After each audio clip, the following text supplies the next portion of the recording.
Shalom saudara, saya percaya semua dalam keadaan sehat dan dalam perlindungan Tuhan. Kita bersyukur kalau Tuhan terus pelihara kita sampai hari ini. Kita masih bisa makan, kita masih bisa dalam keadaan semuanya fit. Itu karena kasih setia Tuhan. Saudaraku, minggu lalu kita sudah melihat dan kita belajar bagaimana Tuhan pada dasarnya punya rencana yang jauh lebih mulia daripada apa yang kita bisa renungkan. Sukses yang saudara terima itu bukan tujuan akhir.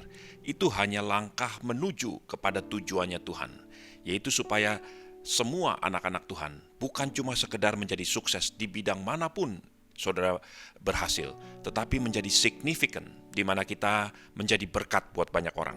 Saudaraku, hari ini kita akan lihat dalam konteks yang lebih dalam sedikit, untuk memahami bagaimana anak-anak Tuhan itu hidup dituntun dan berjalan sesuai dengan visi. Amsal 29 ayat 18 bagian A, King James berkata begini, "Where there is no vision, the people perish." Ketika tidak ada visi, maka umat Tuhan akan binasa. Saudaraku, semakin kita pelajari dan renungkan, ternyata ini betul. Kalau minggu lalu Esther berani berkata, "If I perish, I perish." Tapi kenyataannya Esther justru tidak binasa. Esther justru tidak hancur. Bahkan seluruh umat Yahudi yang hidup pada zaman Esther, yaitu hidup pada sekitar abad ke-500 sebelum Masehi, mereka tetap masih hidup sebagai bangsa. Tapi ada satu hal yang kita akan lihat nantinya, ya, pada waktu itu ketika Esther berani mengambil keputusan, kalau toh aku binasa, biarkan aku binasa. Tapi justru di hadapan Tuhan, itu tidak membuat Esther dan umat Tuhan binasa. Nah, hari ini kita akan belajar bagaimana saudara dan saya hidup dituntun dan dipimpin oleh yang namanya visi. Nah, kita akan lihat kebenaran ini nanti saudara pulang, kalau saudara punya kesempatan, saudara bisa baca dari kitab Nehemia. Ya, Nehemia itu hidup pada zaman kerajaan Persia juga, ya, pada zaman kerajaan Media Persia. Kalau Esther hidup pada abad ke-500 sebelum Masehi, Nehemia itu hidup pada zaman Persia dipimpin oleh seorang raja yang bernama Artasasta. Esther hidup di bawah kerajaan Ahasiweros. Nah, Artasasta itu hidup di abad ke-400 sebelum Masehi. Saudaraku, jadi kurang lebih ada 100 tahun perbedaan antara kehidupan, kurang dari 100 tahun kehidupan Nehemia dan kehidupan Esther. Saudaraku, ada satu perkara yang saya rindu untuk bagikan kepada saudara. Pada saat itu, Nehemia itu hidup sebagai orang kepercayaan daripada Raja Artasasta, sebagai penyampur minuman, orang yang membawa anggur bagi raja. Tidak seorang pun berhak memberikan minuman kepada raja, kecuali itu datang dari tangan yang namanya Nehemia. Saudaraku, dia mempunyai jabatan yang sangat tinggi, yang sangat dipercaya oleh Raja Artasasta. Satu kali ada beberapa rombongan orang-orang, ada satu orang hamba Tuhan namanya Hanani kembali dari Yerusalem, dan ketika bertemu dengan Nehemia, Nehemia memberikan greetings kepada Hanani, dan kemudian Nehemia bertanya kepada Hanani, bagaimana kabar saudara-saudara kita di Yerusalem? Hanani langsung dengan pucat pasi menceritakan, wah, hancur total. Tembok-tembok Yerusalem sudah berantakan. Penduduk kita kocar-kacir. Setiap waktu mereka diganggu oleh segala macam bangsa. Mereka betul-betul dalam keadaan in ruin, dalam keadaan hancur total. Saudaraku, begitu Nehemia mendengar itu, hatinya penuh dengan duka cita. Dan sampai ketika dia mengerjakan pekerjaannya, dia tidak bisa menutupi duka yang dia tanggung di dalam hatinya. Nah, hari ini kita akan belajar satu kebenaran. Nah, saudara betul-betul perhatikan bagaimana visi itu lahir. Saudaraku, ada masalah yang didengar oleh Nehemia melalui pesan yang dibawa oleh Hanani. Dan masalah itu diterima oleh Nehemia. langsung setelah itu menimbulkan beban berat di hati Nehemia. Saudaraku, visi selalu lahir ketika dua hal ini terjadi. Ada problem, ada masalah, dan ada beban. Visi tidak sama dengan ambisi. Ambisi adalah keinginan. Ambisi lahir dari cita-cita. Ingin menjadi sesuatu. Ingin begini, ingin begitu, lahir dari keinginan. Visi lahir dari beban. Beberapa tahun yang lalu, saya bersama dengan saudara-saudara juga yang ikut di dalam Zoom prayer ini, kami pergi ke Korea, belajar tentang fourth dimension. Mungkin sudah masih ingat. Saudaraku, saya pulang, saya bingung total, dan saya struggle di dalam hati saya sendiri.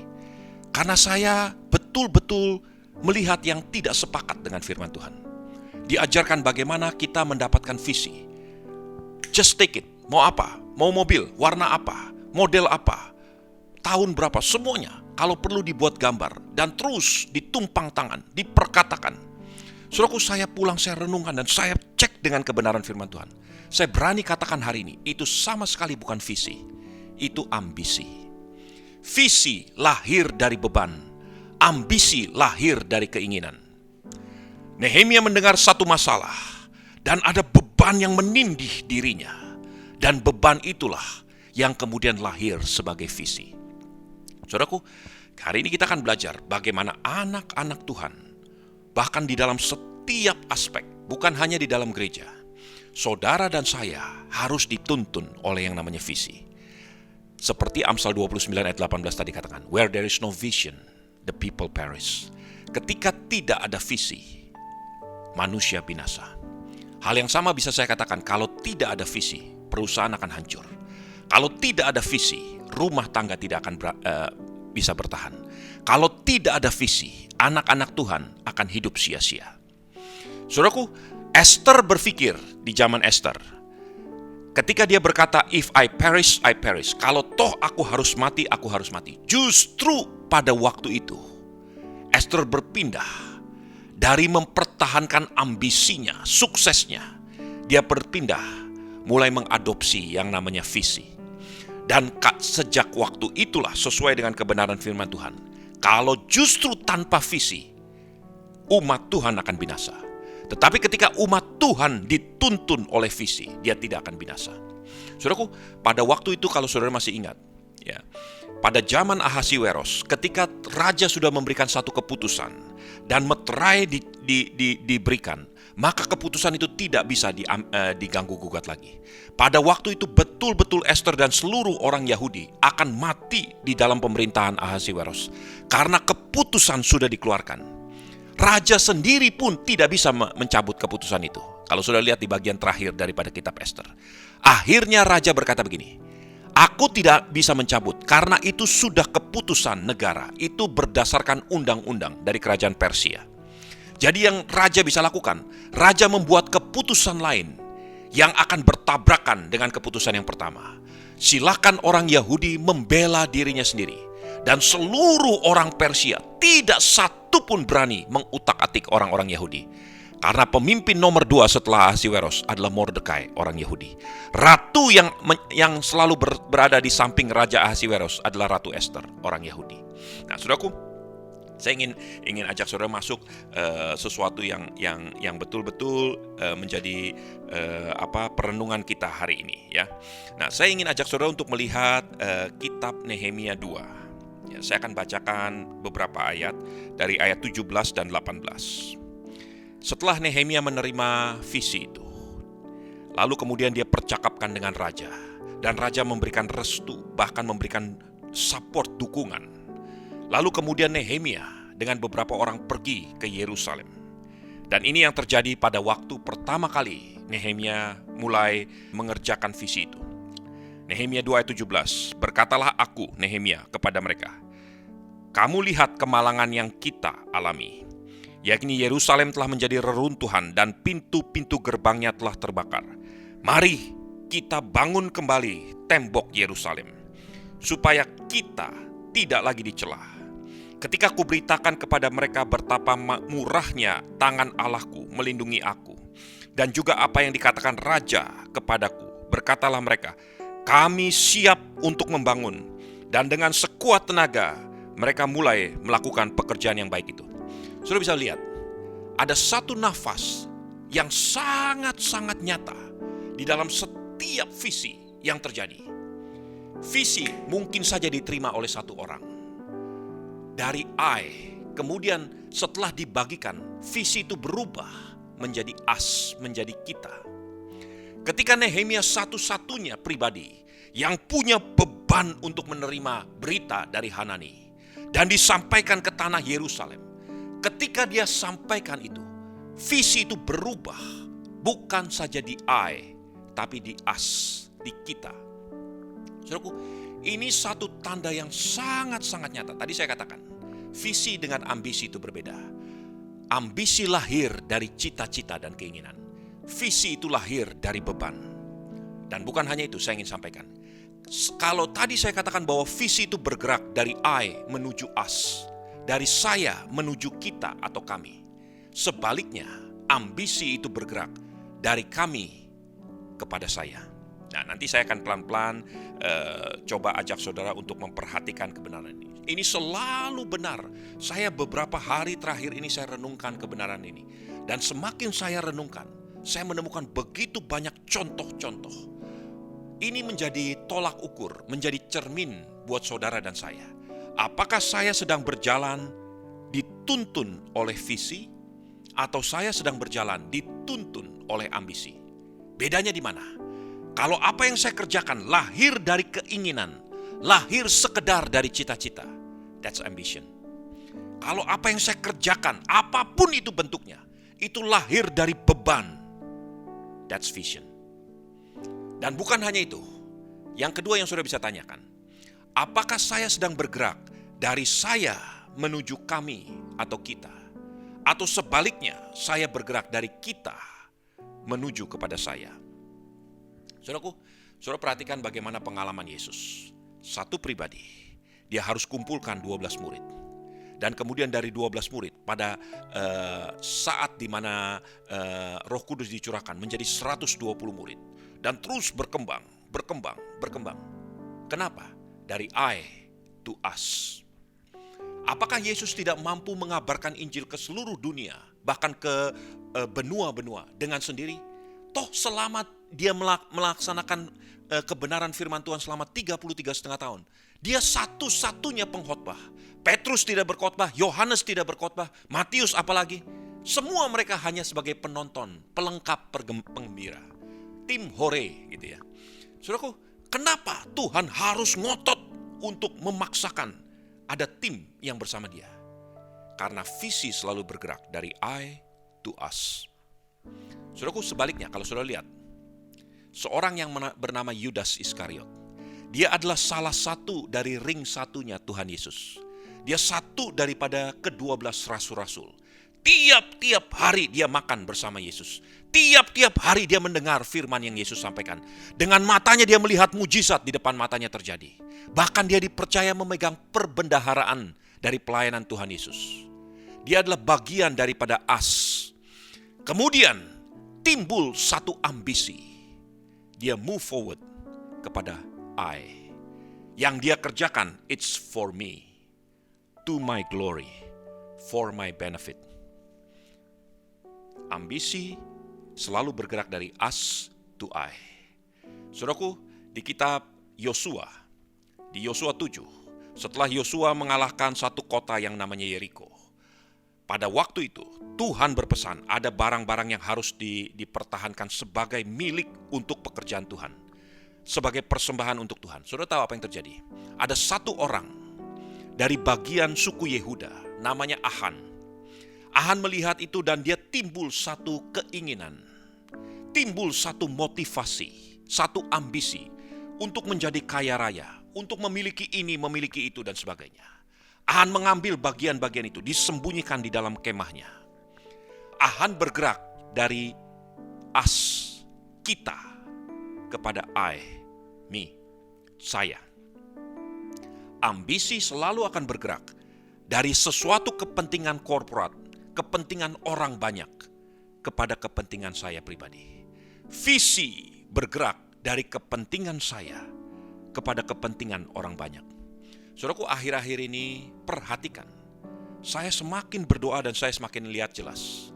Anak-anak Tuhan, gereja Tuhan akan nyata betul. Saudara akan melihat perbedaan yang sangat-sangat nyata. Gereja yang berjalan menuju visi akan bergerak dari saya kepada kami. Gereja yang berjalan dituntun oleh ambisi akan bergerak dari kami menuju kepada saya. That's it.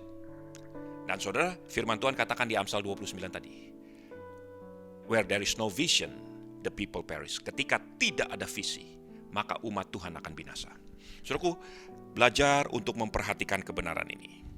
Orang-orang di belahan bumi bagian barat, terutama di Amerika dan di Eropa, pada abad-abad awal, sekitar abad yang lalu, tahun 1-2 abad yang lalu, itu mereka mengagumi sekali yang namanya pedang atau samurai daripada seorang pahlawan Jepang, ya, samurai. Para samurai itu mempunyai satu pedang yang luar biasa. Saudaraku, saya mencoba mempelajari kebenaran ini. Saya lihat bagaimana samurai itu dibentuk. Saudaraku, senjata satu-satunya yang dimiliki oleh seorang pahlawan Jepang, seorang samurai, adalah pedangnya itu, samurainya itu.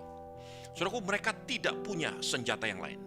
Dan keahlian mereka untuk bukan cuma sekedar memainkan, menggunakan pedangnya, menggunakan samurainya, tetapi juga membuat samurai itu menentukan apakah mereka akan menjadi warrior yang sesungguhnya atau tidak. Saudaraku, mereka melihat bahwa samurai yang luar biasa itu harus kokoh, harus kuat, namun juga harus cukup fleksibel.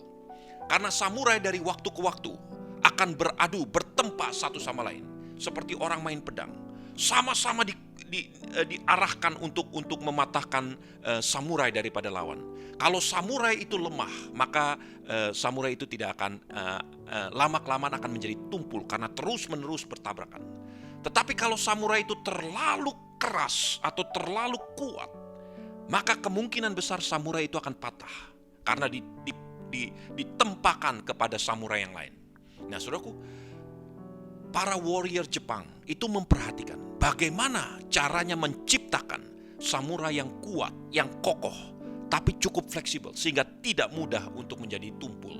Saudaraku, ada dua jenis steel, dua jenis baja yang mereka temukan. Kalau baja itu baja yang kokoh, baja yang keras sekali, baja yang ditempa dengan suhu yang tinggi, kemudian tiba-tiba dicemplungkan ke dalam air es supaya perbedaan suhu itu membuat baja itu menjadi kuat dan menjadi kokoh. Tapi baja ini tidak mampu bertahan ketika dihantamkan kepada samurai atau benda keras yang lain. Dia mudah untuk patah. Jadi mereka memikirkan bagaimana caranya. Mungkin baja yang keras dicampur dengan baja yang lunak. Saudaraku, mereka lakukan hal itu. Ketika mereka mencampur atau melebur baja yang lunak dengan baja yang keras, mereka pikir mereka akan mendapatkan kombinasi yang terbaik. Ternyata justru ciri-ciri istimewa dari keduanya itu hilang. Nah, saudara tahu apa yang mereka lakukan? Mereka mengambil lempengan baja yang kokoh, yang keras sekali, ditempa sedemikian rupa sampai begitu tipisnya, lebih tipis daripada selembar kertas. Kemudian ditempelkan dengan baja yang lunak dan yang sudah ditempa sedemikian tipisnya. Baja-baja itu yang lunak, yang keras, yang lunak, yang keras, terus ditempa satu persatu seperti orang membuat kue lapis. Dan beberapa lapis baja-baja itu setelah dipadatkan dan ditekankan menjadi satu samurai yang sebetulnya terdiri dari beberapa lapis lempengan tipis baja-baja itu. Dan itulah yang digunakan sebagai samurai. Baja yang ditempa gabungan lapisan demi lapisan daripada keduanya. Saudaraku, saya coba renungkan kebenaran ini. Kalau itu benar pada zaman samurai, bukankah sebenarnya itu juga benar pada zaman hari ini? Kalau Tuhan itu beri visi, maka Tuhan tidak akan genapi visi itu hanya untuk satu orang. Itu pasti untuk komunitas, karena visi akan travel from I to us, akan berjalan dari saya kepada kami atau kepada kita. Nah, saudaraku, ini satu hal yang saudara betul-betul perlu fahami kebenaran ini. Saudaraku, saya ingin ajak saudara untuk melihat lebih jauh lagi dari Nehemia 3. Ya, saya nggak akan bacakan semuanya, tapi saya akan lompat-lompat dari Nehemia 3. Ya, saudara perhatikan mulai dari ayat yang pertama. Para peserta dalam pembangunan. Ayat pertama, maka bersiaplah imam besar Eliasib dan para imam, saudara-saudaranya, lalu membangun kembali pintu gerbang domba. Mereka mentahbiskannya dan memasang pintu-pintunya. Mereka mentahbiskannya sampai menara Mea, menara Hananeel. Berdekatan dengan mereka orang-orang Yeriko membangun, dan berdekatan dengan orang-orang itu Zakur bin Imri. Pintu gerbang ikan dibangun oleh Bani Sena. Mereka memasang balok-balok lalu memasang pintu-pintunya dengan pengancing-pengancing dan palang-palangnya. Berdekatan dengan mereka Meremot bin Uria bin Hakos mengadakan perbaikan, dan mereka berdekatan dengan dia Mesulam bin Berekia bin Mesesabel.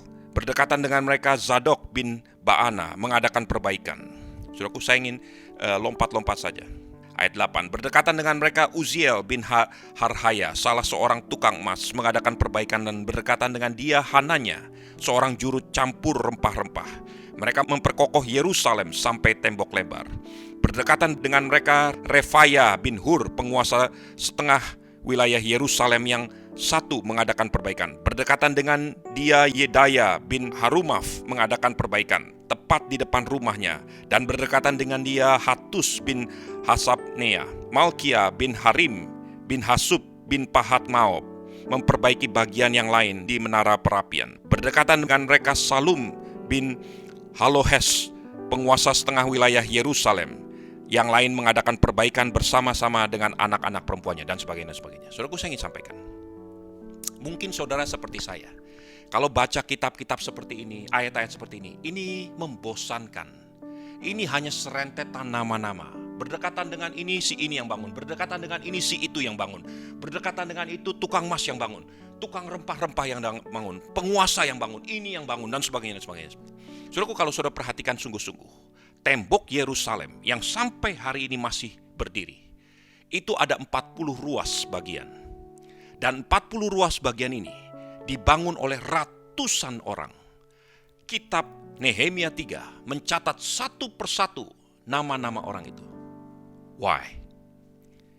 Karena di hadapan Tuhan, visi itu bukan tentang Nehemia.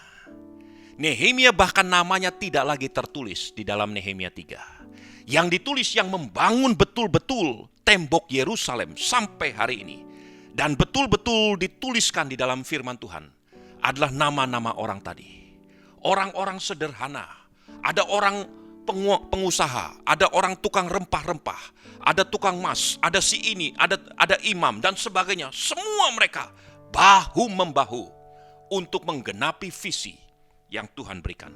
Bahkan tadi di ayat 12 dikatakan, berdekatan dengan mereka Salum bin Halohes, penguasa setengah wilayah Yerusalem, yang mengadakan perbaikan bersama dengan anak-anak perempuannya. Saudara bisa bayangkan, visi tidak mengenal gender, laki-laki, perempuan, semuanya dipakai Tuhan.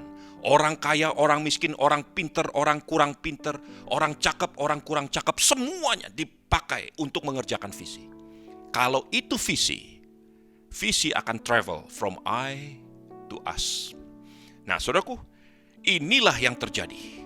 Sengaja nama-nama itu dicatat di dalam firman Tuhan sebagai peringatan bagi gereja Tuhan, sebagai peringatan buat saudara dan saya, bahwa visi yang dari Tuhan, nama saudara itu berarti, perlu dicatat. Saudaraku, 200 tahun setelah tembok Yerusalem dibangun, di Cina, dibangun pada zaman dinasti Qin, dibangun yang namanya tembok raksasa, ya, The Great Wall of China. Tujuannya untuk melindungi China dari serangan bangsa Mongolia. Saudaraku, kalau saudara buka kitab-kitab sejarah atau buku-buku sejarah, saudara hanya akan menemukan satu nama yang membangun begitu begitu megahnya tembok raksasa di Cina, yaitu kaisar pada waktu itu, Qin Shi Huang. Qin Shi Huang adalah kaisar pada zaman dinasti Qin yang membangun tembok raksasa di Cina. Hanya satu nama. Apakah hanya satu orang yang mengerjakan? Ribuan orang, bahkan puluhan ribu orang mengerjakannya. Kenapa hanya satu nama? Visi akan travel from I to us. Ambisi yang ditonjolkan adalah satu nama. Saudaraku, saya ingin sampaikan hal lain yang saya ingin masuk lebih jauh lagi. Ambisi akan dikejar manusia dengan cara apapun, termasuk mengorbankan orang lain. Orang lain akan ditindas, akan diinjak, akan dikorbankan demi mencapai ambisi saya. Saudaraku, tembok raksasa dibuat bukan dengan tidak ada korban. Puluhan ribu orang, buruh, budak-budak dikorbankan demi untuk mempercepat pembangunan tembok raksasa di Cina. Tembok Yerusalem dibangun, tidak ada satupun yang dikorbankan. Mereka mengorbankan dirinya. Mereka menyerahkan, saya akan bangun di depan rumah saya akan bangun di section wilayah saya akan bangun di pelataran dekat tempat saya tinggal. Masing-masing keluarga, orang-orang Gibeon, orang-orang Yeriko, semuanya, suku demi suku, kaum demi kaum, membangun untuk menggenapi tujuannya. Tanpa diminta, tanpa dipaksa, tanpa dikorbankan. Visi terjadi tanpa perlu harus mengorbankan siapapun. Orang akan berkorban untuk visi, tapi ambisi akan membutuhkan orang lain harus dikorbankan. Nah, saudaraku, saya ingin sampaikan kebenaran ini. Ketika Esther pada waktu itu, dia nggak mengerti apa yang dia lakukan, tetapi hanya sekedar perkataan, if I perish, I perish. Tanpa dia sadari, Esther sedang mengadopsi cara kerjanya Tuhan, yaitu visi akan travel from I to us. Nah, saudaraku, kalau saudara lihat di dalam Yohanes 17, ada 4 kali kesempatan Tuhan berdoa begini, ya Bapa, jadikan mereka satu, sama seperti kita, Bapa dan Tuhan adalah satu. Ya Bapa, jadikan mereka satu, sama seperti kita adalah satu. 4 kali Yesus katakan seperti ini. Kemudian dia katakan begini, supaya mereka seperti kita. Saudaraku, saudara mau tahu bagaimana gereja Tuhan bisa menjadi seperti Kristus? Live by vision. Berjalan dengan visi. Karena kalau saudara berjalan dengan visi, you and I will be one. Kita akan menjadi satu. Tidak lagi my way, tidak lagi my program, tidak lagi my dream. It will be our. Ini untuk tujuan Tuhan. Ketika ada orang yang berani meresponi kebenaran ini, saudaraku, Esther meresponi ini dan dia menggenapi firman Tuhan karena visi tidak akan membuat dia mati. Justru ketika dia bertahan dengan ambisinya, she will perish.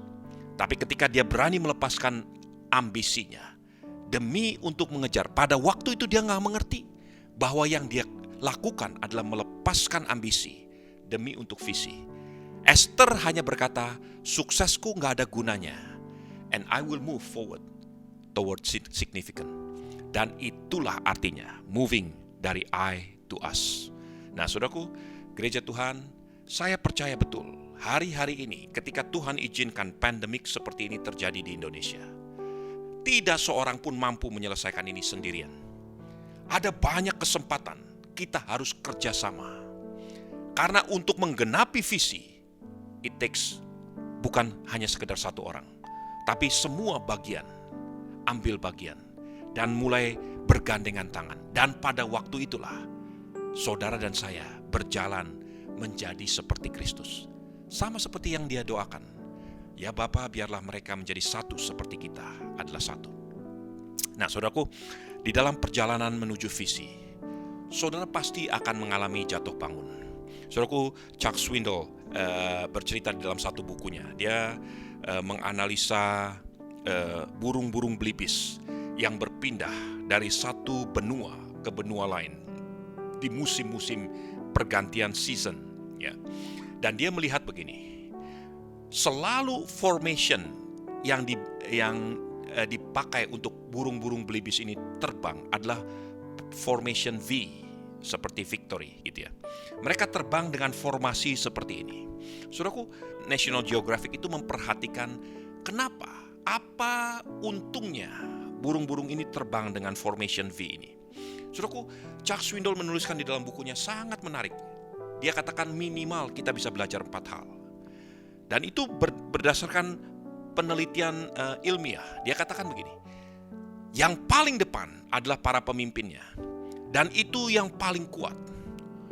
Umumnya yang mempunyai tenaga yang lebih daripada yang lainnya. Dia terbang, menerpa angin, menerpa badai.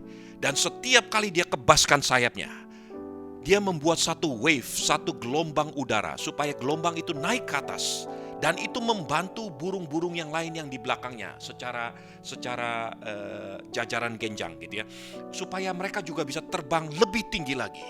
Dan itu yang terjadi. Yang paling depan ketika akan pelan-pelan menjadi lelah gitu ya.